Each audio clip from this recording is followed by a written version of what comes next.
Hello everyone, আজকে আমি আর দিদি মিলে বানাচ্ছিলাম ফুচকার চাট।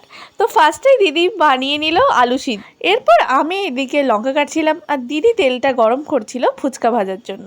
তারপর আমার দিদি একটু পাগল আর ও এখানে করছিল পাগলামি, আর আমি ওর পাগলামিতে সাথ দিচ্ছিলাম। এরপর তো দিদি ফুচকাগুলোকে বের করলো আর টপাটপ ভাজতে শুরু করে দিল। তারপর তো যখন গোল গোল হয়ে ফুচকাগুলো ফুলে উঠছিল, আমার মেজদির কথা মনে পড়ছিল। আসলে আমার মেজদিও না খুব গোল গোল। এরপর তো ফুচকা ভাজতে ভাজতে ফুচকাগুলো যেন থালা থেকে উপচে পড়ছিল।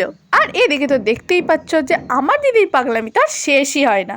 আর ওকে সাথ দেওয়ার জন্য আমি তো ওর পাশে সবসময়ই আছি। এবার দেখি হঠাৎ করে আমার গোলু গোলু মেজদি এসে হাজির।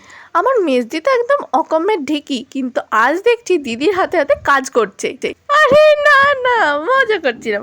আমার মেজদিও একটু আধটু কাজ পারে, আর বড়দি তো আবার কোনো কাজই ঠিকঠাক করতে পারে না। ওই জন্য ফুচকাগুলো ভাজতে ভাজতে হাফ ফুচকা তো ফেলেই দিল। ওইদিকে মেজদি আলুগুলো চুবড়িতে ঢেলে নিচ্ছে ঠান্ডা করার জন্য, আর এইদিকে আমার বড়দির ফুচকা ভাজা প্রায় শেষ।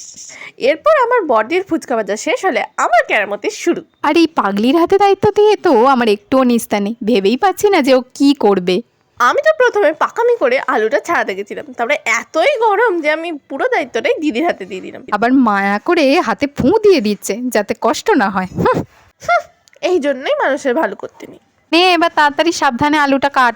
পাকামি করে আমি তো আলু কাটতে গেলাম, কিন্তু তারপরে দিদি আমাকে লিরবিরে ভেবে নিজেই আলু কাটতে শুরু করে দিল। এরপর এই কাটা আলুগুলোতে কাঁচা লঙ্কা, ধনে গুঁড়ো, জিরে গুঁড়ো, গোলমরিচ গুঁড়ো, নুন দিয়ে দিলে। এদিকে আমার দিদির তো আবার আমার দেওয়া কিছুই পছন্দ হচ্ছিল না, সেজন্য ও আবার নিজেই দিয়ে দিতে শুরু করে দিল। তারপর এই সব ইনগ্রিডিয়েন্টসগুলো দিয়ে ভালো করে আমি মাখতে শুরু করে দিলাম। আর তারপর দিদি দিয়ে দিল উপর থেকে একটু সস, আর সেটা দিয়েও ভালো করে মেখে নিলাম। তারপর ওর আমার মাখাটা পছন্দ হচ্ছিল না বলে ও নিজেই মাখতে শুরু করে দিল। এরপর আর কি লাস্ট ইনগ্রিডিয়েন্ট তো ছিল ফুচকা, আর আমি টপাটপ ফুচকা দিয়েছিলাম আর দিদি ফাটিয়ে ফাটিয়ে সেগুলোকে এই পুরটার সাথে মাখছিল। উহু, খেতে যা লাগবে না। তারপরে এতে লাস্টে দিয়ে দিল দিদি লেবু, আর লেবুটা দিলে একটু টক ঝাল মিষ্টি না হলে কি ভালো খেতে লাগে। আর এরপরে দিদি পারছিল না বলে মাকেও ডেকে নিল, কারণ আমার দিদি তো জানো একটা অকমেটিক, সেই জন্য মা এসে বাকি লেবুর রসটা চিপে বের করে দিল। আমার মেজো বোন তো এতই ধান্দাবাজ, বারবার ওকে দিয়েই যাচ্ছি আর ও বারবার টেস্ট আরেকটা এইটা আরেকটু এইটা এইটা বলে বলে বারবার খেয়েই চলেছে।